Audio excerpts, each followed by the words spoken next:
Yabona mfethu akekho umuntu onebhadi njengomuntu owondla ekhaya. Lo umuntu owondla ekhaya usuke nenkinga mfethu ngoba uyabona lo muntu lo uhleze ezazi ukuthi uright. Akaphikiswa nakuba akaphikiswa. Akatshelwa mangabe wrong akatshelwa iadvice ekhulu akekho umuntu okwazi ukuadvise lo muntu ngoba umnikazi weMpuphu yabo. So uhleze ezazi ukuthi uright. So abantu angabondli nakubona uthi mefika kubona afika ayitshela ukuthi uright kanti hayi cha sefikile kwabanye abantu abangenandaba naye.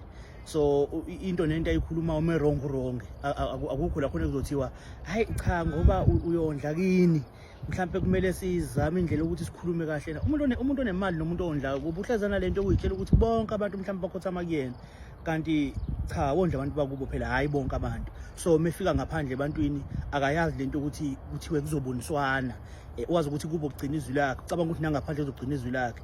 So ubona labo bantu labo kunzima ngisho ukuthi baphile nabantu ngoba indlela abayiyona kubo bacabanga ukuthi nangaphandle bazofika babe yiyona kanti nangaphandle khona abanye abantu abondle emakubo njengaye uyabo. So manje makukhuluma abanikazi beMpuphu ufuna la kucaca ukuthi ukhuluma abanikazi beMpuphu akekho nendaba nomunye. So yena wazi ukuthi banendaba kubo uyena ekugcina izwi lakhe kanti la ngaphandle no akukho njalo. Mhlawumbe kuhle ukuthi noma kuthiwa mhlawumbe uyondla ekhaya noma kuthiwa mhlawumbe umnikazi weMpuphu ekhaya kodwa ube nawo lento ukuthi nabantu abangenalutho ukhona ukubezwa ngoba ekugcineni kosuku bangangaba nalutho kodwa imiqondo yabo iyasebenza bayibantu nje bayaphila ukuthi abakayitholi imisebenzi mhlambe ezobenza ukuthi bakwazi ukubeka izwi labo libe nesigqi mhlambe lizwakala uyabo just because abanamali kodwa ukuthi bayabantu ngicela singakususi lokho ngoba banganembone engaphezulu kwenu nina abantu mhlambe abanokha ngelokhuza ngeyiphongo uthola ukuthi mhlawumbe umuntu akanamsebenzi otheni kodwa ingqondo yakhe sharp ngandlela esimangaliso